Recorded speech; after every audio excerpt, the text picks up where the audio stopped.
안녕하세요. 김거희TV입니다. 얼마 전에 문재인 대통령이 현충일날 현충원에서 김원봉 얘기를 했어요.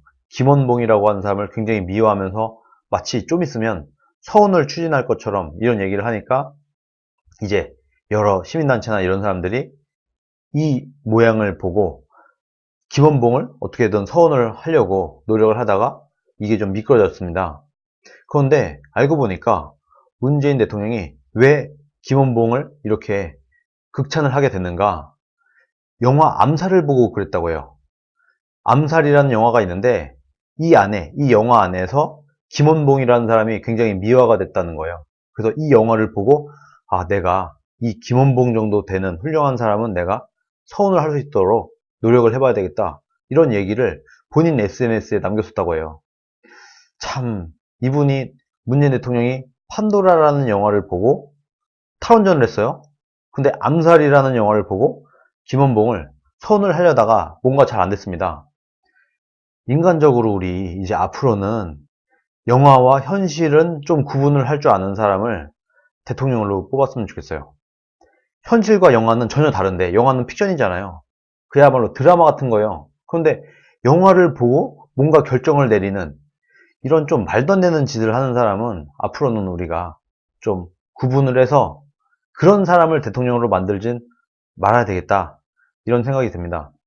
저는 그래서 문재인 대통령이 무슨 영화를 볼 때마다 걱정돼요. 만약에 환타지를 보게 된다고 하면은 갑자기 우리나라 과학기술에 무진장 많이 투자할 수도 있는 거 아니겠습니까? 우주과학 영화를 봤어, 이 사람이. 그랬더니, 우리나라 우주과학을 발달시키기 위해서 내가 이렇게 좀 추진을 해봐야 되겠어. 이렇게 마음을 먹을 수도 있지 않겠습니까? 영화와 현실을 구분을 못하는 사람이기 때문에. 그래서 저는 문재인이 무슨 영화를 본다고 하면은 걱정부터 돼요. 참, 이러면 안 되는데. 이 정도의 영화와 현실을 구분 못하는 사람이 대통령이 돼서는 안 되는데. 이런 생각이 또 한 번 드는 사건이었습니다. 그러면은 왜 문재인 대통령의 서운 추진이 좌절됐는가? 이 얘기를 오늘 아주 간략하게 말씀을 드리려고 합니다. 먼저 서운이 뭔지 알아야 되겠죠? 서운이 뭔지에 대해서 잠깐 보도록 하겠습니다. 서운, 상훈법에 의거해 대한민국이나 우방 국민으로서 대한민국의 뚜렷한 공적을 세운 자에게 훈장과 포장을 수여하는 것으로 표창과 함께 정부 포상 제도 중에 하나다. 그냥 이런 거예요. 우리가 훈장을 수여하거나 포장을 수여하잖아요. 이것을 서운이라고 합니다. 그런데 이 서운은 대한민국의 뚜렷한 공적을 세운 자에게만 줄 수 있어요. 이게 핵심이에요. 대한민국의 뚜렷한 공적을 세운 자. 그런데 김원봉이라는 사람은요.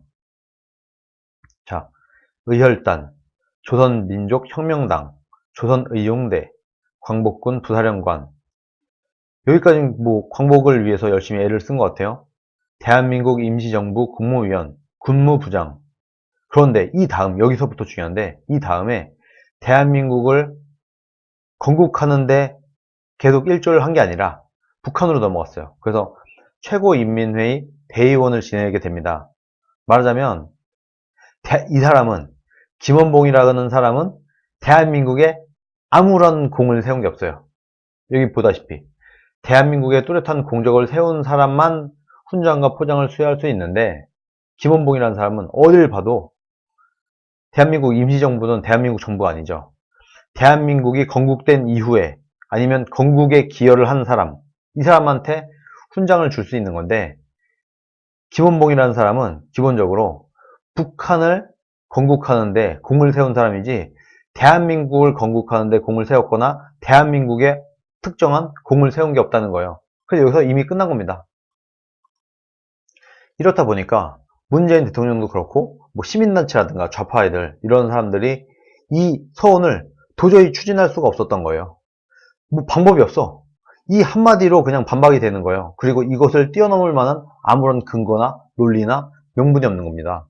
그래서 그냥 과감하게 뭐 포기를 했는데, 포기하면서 또 이게 서운이 중요한 게 아니고 우리가 이 역사에 재평가를 해야 된다는 의미가 더 중요하다, 이런 식으로 또 약을 치고 있어요. 근데 이것도 똑같은 논리로 말도 안 되는 겁니다.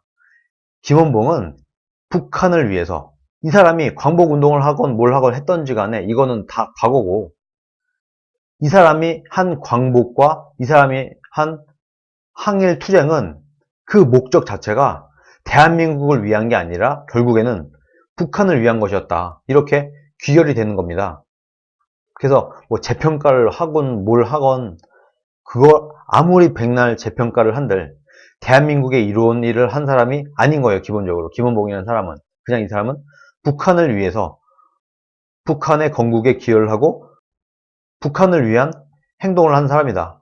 북한에 공을 세운 사람이지 대한민국에는 어떠한 이익을 안기지 않았다. 이렇게 결론을 내릴 수 있는 겁니다. 아마도 예상컨대 이 이후에 뭔가 약을 쳐갖고 또 김원봉을 미화를 하고 뭔가 대한민국에 엄청난 기여를 한 것처럼 그야말로 약을 칠 거예요. 이때 우리는 그냥 김원봉은 대한민국에는 전혀 공이 없는 사람, 북한에만 공을 세운 사람, 이렇게 간단하게 정리를 하면 되겠습니다. 오늘 영상은 여기까지입니다. 시청해주셔서 감사합니다.